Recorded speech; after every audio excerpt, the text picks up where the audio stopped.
Good afternoon, Abbotsford residents. I'm Mr. Pelican. I'm running for the mayor of Abbotsford. I'm encouraging councils, people in the community to run for the council and people to run for the mayor too. We have to remove what was in place here lifting these job sites, and we got to bring the RCMP in for forensic auditing.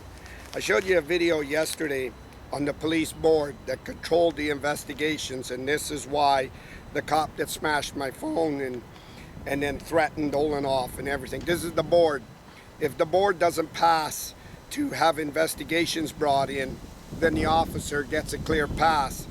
And this is why Keelan Olenoff could threaten for Henry and he wouldn't get reprimanded in the board. So today, I want to bring you up on a special thing and what's been taking place in Abbotsford. I'm going to lobby David Eby to help Abbotsford to bring in medical assistance here and fast track by using the province to help get us doctors in here and get them psychiatric help and evaluations. We know that we're a community of churches and temples, and we're a caring community. We just don't want to throw them out on the street. And we know that the withdrawal they're going to go through of always having a gun on their hip, and they'll be in the streets rubbing themselves now. And then we know that they'll be running out in the streets and they'll be doing this freeze and getting in the way of traffic. We know they'll be dropping in like this. This is the situation when they got to say get down or a politician walks in. It's the drop mode. And we got to watch when we get them into our hospitals for psychiatric help that the nurses are protected, because that get down stuff seems what they were doing. But we don't know here in Abbotsford if it was the G-forces of racing the cop cars that sent the frontal lobe to the back lobe of the brain. We don't know if it's the grounds chemicals, somebody's saying. In my opinion, it's all the chemicals here in the city park grounds that the workers are spraying, because it went into the city. It went to council and mayor when they lifted Ross Siemens, helped lift Dave Sadu's land and lobbied, and Ron Funk's and hiding in the signs and everything. So we know that it's not fair to keep beating them up as politicians, and we know they're very sick. And we know as a society, as a community, we have to get them help, and we have to get them psychiatric evaluations. And we have to make sure we got officers that are really good here that can do wellness checks, because a lot of them that are abusive, and you see them punching and wailing, and the guy that road raged me and threatened, the guy that smashed my camera and stuff, that when they're let go, the withdrawal they're going to go through is go home, pick their kid up and smash them against the wall, threaten their wives. So we need to make sure we have this in place in our community. But we need to make sure that we protect ourselves very good in this community, and we get the best in here, the RCMP. Now we're going to have to ask David Eby and the opposition to start lobbying for some prisons too here quickly, because a lot of these juice monkeys that were doing this, these guys, I don't think we can get them under help and get valuations. I'll try to make a letter out to Jordan Peterson to get him evaluated here. And I think he's going to come to the same conclusion that that they lost their mental ability to cope in this position and have this kind of power in their hands. And this was agreed. So when we got him when you're going into this mental institution, and you'll have to be careful when you visit them, because the doctor will have to advise you for your safety. This guy, shh, this guy thinks he's John Wayne. Shh, shh, this guy thinks he's Clint Eastwood. These guys here think they're FBI agents, and they don't know if they're in Canada. And these are the guys that you see with the black hats in the glasses like this. The police chief is going to be one of the easiest, because all we have to do is lobby for the MLAs and David Eby and the MPs that are coming in to take pictures with him. And we'll have to lobby this. Now we got Paul Walker, that when I was doing some podcasts on the Mackenzie Bog that got the residents deadly sick, he's out there on the John Deere tractor, and he's going vroom, vroom, and you can watch him. It's quite something to see. This guy needs help, and he's pretending he's a big dairy farmer with his little John Deere tractor. So we have to recognize in the Abbotsford, we can't beat on them. This has gone too far of a politician. They can't take it. We have to recognize that they need valuations. And you know, we have Amric Moran that's on the board and the police board and everything, and he knows constructions. We can't even measure them. They're out of the reach of measuring. And in construction, we usually use a level. They tip the level. And so we can't, we got nobody here in Canada that can manufacture a level to level them. But we were hoping that we could get them in front of the court with charges, and that didn't take place quickly enough because we had bad MLAs and MPs, and the judge would draw to that conclusion because they see it and order a psychiatric evaluation and quickly do what the court's supposed to be doing, especially on magnitudes of this. Now we got to have gloves on because a lot of them, the guys that picked up them prostitutes, might be carrying some kind of diseases. So we have to make sure. And these guys, we got to make sure. So we got to make sure that you're aware of them, that they think they're these people and they've lost touch of this.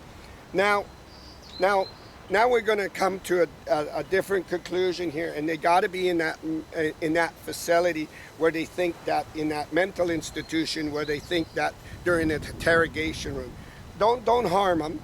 When they pull you over, I want you to be most cooperative. That's what I learned from the RCMP. Don't smash their teeth in. Don't do that. Tell them all the time, yes, you're doing a fine job. Make sure you tell them you're proud of them, and tell them we're going to get them the best help. But don't tell them we're going to get the RCMP. Tell them we're going to get them the best help. Let them have that knowledge in that, and make sure they're doing that. So we need, as a community, have to have this all over our face across the world, and recognize that we just don't toss our mentally challenged people to the street. As a community, we try to lobby for help. And we know that the economic downturn, that we're going into a recession. We'll have a lot of first aid officers off construction sites in Amric Moran with construction that can evaluate these guys faster so we don't get lineups and everything else. Then we have to go to our farmers, and we'll have to get burlap sacks, what they buy feed in. And we'll have to put sand in it so when they put it on, they can still have the imagination they got a bulletproof vest. We'll make some false little models of that. But we have to also buy them the little toys that made them these childish, these little cop cars.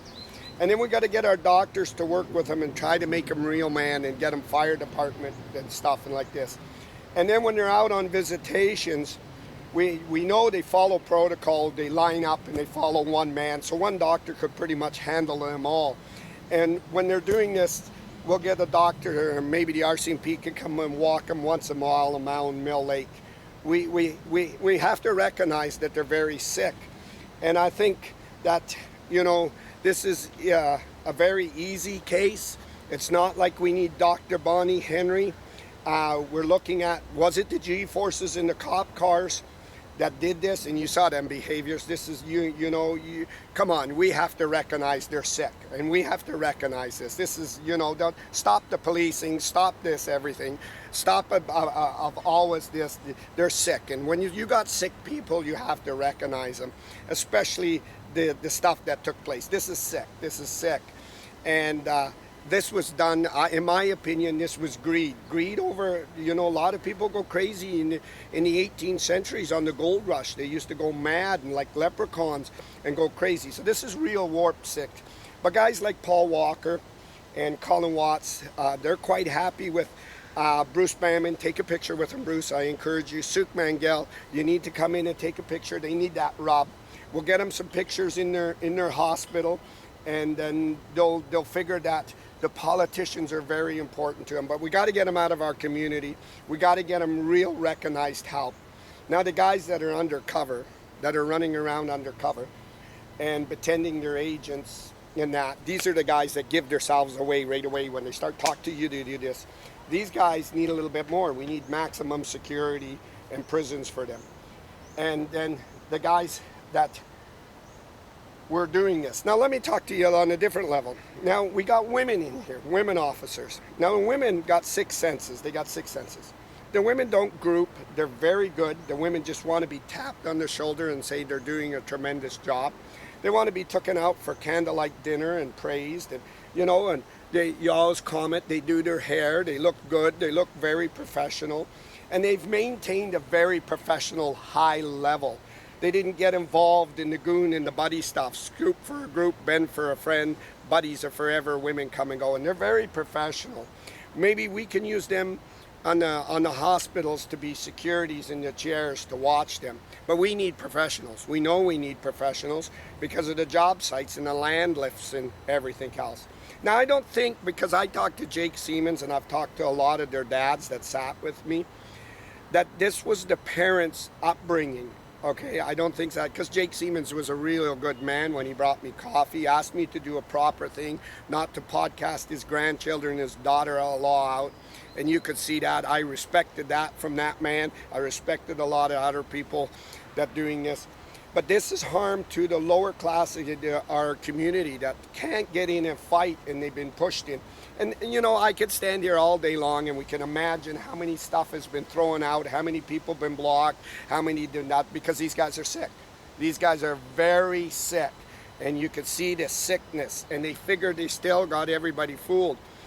This is on the world's largest stage that I'm showing you this mental thing, and we have to make the public aware of when they're out of here and they're walking around in our town. Keelan Olenoff and bright headlights and bright lines got to be identified. Gertie Purdy's the guy that smashed my phone and everything. Mike Sir, now that guy, I believe that guy is not curable. That guy is not curable. I think he is, in my opinion, I would have to get professional doctors. He's got to go in for a long treatment, very long treatment, to get some real help and mental help. I'm very fortunate that I'm alive. I'm very fortunate the community had worked with me. I'm very fortunate the RCMP worked with me. John Rustad worked with me. I'm very fortunate that I could take all the grief and anger that I've been through and calm it and hold it together, thanks to the RCMP, of not punching and doing that, and understanding that they're sick, they're mentally sick. And we have to, paint their rooms black and everything. But we need the best, and we need the best, and we're going to get the best. And we have to go after criminals like Henry Braun, Rom Funkadivers, Vicky Hopes, the Greg Toes, and these guys deserve the jail where these guys are sick, And don't forget, these guys will follow the doctor pretty good. You see how they follow protocol. But the police board that was up top, now these guys, they deserve they deserve the longest. They deserve to be identified, being thrown in maximum prisons, and being showed, because this was real sick to do what they did. And these are just sick acts, real sick acts. And we have to make them think that they're doing the community a favor. They're here, they're doing this. We got to make them think that they got the gangs under control. You got to make them think that. You got to keep them in there. And don't ever tell them they're screw-ups. No, don't ever tell them they're screw-ups. They go off. They can't handle. Some people just can't handle the truth. But we have to lobby to David Eby very strongly to stop Dave Sidhu's property lift on Vitalis, the $500 million on UFV and everything. And we need David Eby to understand. David Eby, this also helps you, because when you want to run an NDP MLA here, this now will give you the clean light to get an MLA here without these sick people blocking candidates. And this is what we need. And we need that also to help my Conservatives. And we need that. So we know that they're quite happy if we can get them another picture with Brad Viss. We know that. I think Suk Mangill and Rianne Gasper and them and Bruce Banman are a little scared because the mojo might jump onto them, and then they'll might have to go for, cleaning and everything else. And we don't know if these were all the chemicals around town, the asbestos from Sage's property, the knocking down of this. It ain't in the food. We know that because we watch the food. We see David Eby is doing really good. We see Carney's doing really good, and he's eating the Canadian food. And we see some of the Conservatives, Suk Mangill, he's beefing up, he's eating the food. And you can see that. Now on another scale, everybody asks me, have you seen Henry Brown, how skinny he is? You think it's the stress? No, You know, when you're dealing with criminals and you're outlooking all this, Henry's Brown is slimmed down to make a run for it. He's got to get in athlete mode, and we got to do this. But we got to make sure our community's safe. We got to make sure we bring guys in that stuff doesn't go to their head. Guys that are not ashamed to stand beside the small people on the street and call it out. And guys that have the control of the mentality to control having a gun and everything. Now, I'm really hoping that in all this that has took place, all of it has took place, that when they were asking these guys to do it, knowing that they were really sick like this, that the ammo supplier gave them blanks so they couldn't pull their guns and everything else. And so we need them as a community to the world on YouTube and Facebook. We need as a community to come together very strongly. We need medical doctors in here, and we need counselors in here. I mean, under their work, we can get them some WCB funds and everything. I'm willing to lobby. You know, this is very serious, very serious. I'm willing to lobby this. You know, I made it clear of all the experience of working with law enforcement and everything. This is childhood stuff, you know. And so when you approach them, you just want to say to them, how you doing, Duke? Like John Wayne. How you doing, Clint Eastwood? How you doing, you know, and James Bond? You want to try to hold them down. But I knew when Abbotsford went along this road, the fastest way to get a medical help rather than beg David Eby and all Carney was to get him into our courts, and our judges would have him evaluated right away, because the judge would know that they're sick. And the judge there won't have the same sympathy I and Abbotsford residents have, because we're really church people. We're really conservatives. We're proud blue. And, you know, we really know that they were weak in their mind, and greed overtook the leader, and the leader convinced them.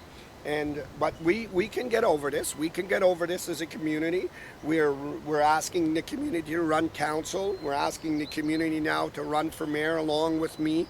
We're asking everybody to come in. We've got to go into them forensic audits so we can get your money back, and we can get you rightfully say back in the city.